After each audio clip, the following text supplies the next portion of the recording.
नमस्कार साथियों। पिछली वीडियो में मैंने आपको काव्य रीति की परिभाषा और वैदर्भी और गौड़ी रीति के बारे में विस्तार से समझाया था। आज मैं आपको पंचाली रीति के बारे में समझा रही हूँ। पंचाली रीति की क्या विशेषताएं हैं। पंचाली रीति जो है वो वैदर्भी और गौड़ी रीति दोनों के बीच की रीति मानी जाती है। इसमें संयुक्त अक्षरों का और समासिक पदों का और इसमें टय वर्गीय वर्णों का जो प्रयोग है वो बहुत कम मात्रा में होता है, जबकि वैदर्भी रीति में जो संयुक्त अक्षरों का प्रयोग नहीं होता, ना ही उसमें समासिक पदों का प्रयोग होता है, और संयुक्त अक्षरों का जो प्रयोग है वो गौड़ी रीति में होता है। समासिक पदों का प्रयोग भी लंबे लंबे समास युक्त पदों का प्रयोग गौड़ी रीति में होता है, लेकिन जो पंचाली रीति है इसमें संयुक्ताक्षर और समासिक पदों और टय वर्गीय जो वर्ण हैं उनका प्रयोग बहुत कम मात्रा में होता है, लेकिन बहुत कम मात्रा में होता है। और समासिक पद जो होते हैं बहुत छोटे छोटे शब्द होते हैं, लंबे लंबे समास युक्त शब्द इसमें नहीं होते हैं। आचार्य भोजराज ने इसके बारे में बताया है कि जहां पर शब्द और अर्थ का समान रूप से जुड़ाव होता है वहां पर पंचाली रीति होती है। ये रीति जो है श्रृंगार, हास्य, अद्भुत, शांत और करुण आदि रसों की रचना के लिए उपयुक्त मानी जाती है। इसमें प्रसाद गुण की प्रधानता होती है, यानी प्रसाद गुण की जितनी भी विशेषताएं हैं वो सारी पांचाली रीति में दिखाई देती हैं।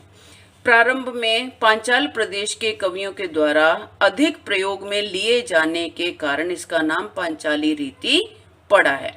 यानी कवियों के जो लिखने की शैली है वो शैली ही रीति कही जाती है। तो पांचाल प्रदेश के कवियों ने जिस भाषा में, जिस शैली में अपनी काव्य रचना की थी तो वो पंचाली रीति उसका नाम पड़ गया था।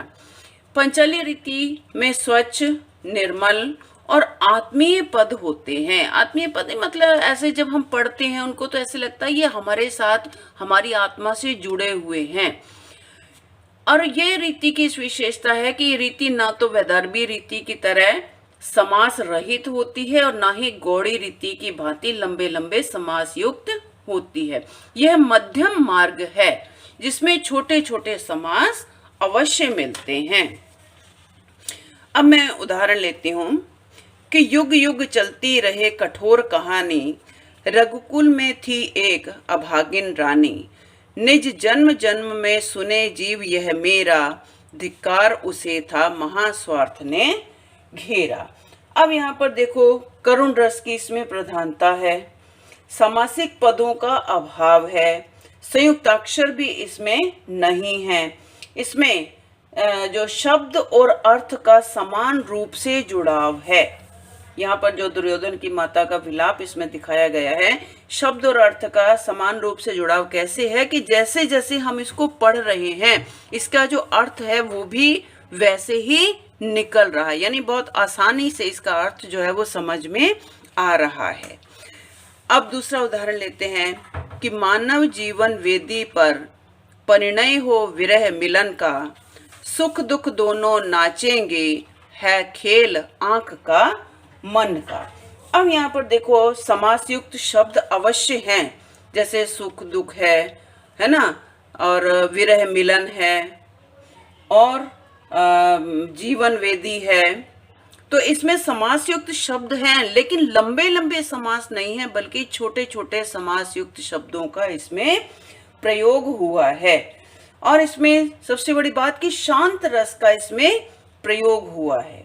इसमें स्वच्छ, कोमल और आत्मीय वाले शब्दों का प्रयोग हुआ है, और इसमें संयुक्त अक्षरों का प्रयोग जो है वो बिल्कुल नहीं हुआ है, क्योंकि पंचाली रीति की विशेषता है इसमें जो है वो संयुक्त अक्षरों का प्रयोग नहीं होता है। संयुक्त अक्षरों का प्रयोग जो है वो केवल गौड़ी रीति में ही पाया जाता है। अब अगला उदाहरण देखो कि सीता रुचिर परम मृग देखा, अंग अंग सुमनोहर भेषा। अब यहाँ पर सुमनोहर समास वाला शब्द है, लेकिन छोटा समास वाला शब्द है, ये ज़्यादा बड़ा शब्द नहीं है। इसमें सीता ने जब हिरण को देखा, सोने के हिरण को, तो इसमें अद्भुत रस का प्रयोग हुआ है। शब्द और अर्थ की इसमें समान रूप से इसमें जुड़ाव दिखाई दे रहा है, यानी कि इसको पढ़कर जो है वो आसानी से अर्थ जो है समझ में आ जाता है। जैसे अब इसमें छोटे छोटे समास जो हैं वाले शब्द हैं, जैसे वैदर्भी रीति है। वैदर्भी रीति में क्या होता है, समास का सर्वथा अभाव होता है, उसमें कोई भी समास युक्त शब्द नहीं होता। पंचाली रीति में जो है समास का बहुत अल्प मात्रा में प्रयोग होता है, यानी छोटे छोटे समास होते हैं। और गौड़ी रीति में जो है वो समास की बहुलता होती है। बहुलता यानी बहुत बड़े बड़े समास युक्त शब्दों का प्रयोग होता है। तो ये थी हमारी पंचाली रीति। अगर आपको मेरी वीडियो पसंद आए तो इसको लाइक और सब्सक्राइब अवश्य करें। लाइक, सब्सक्राइब और कमेंट जरूर करें।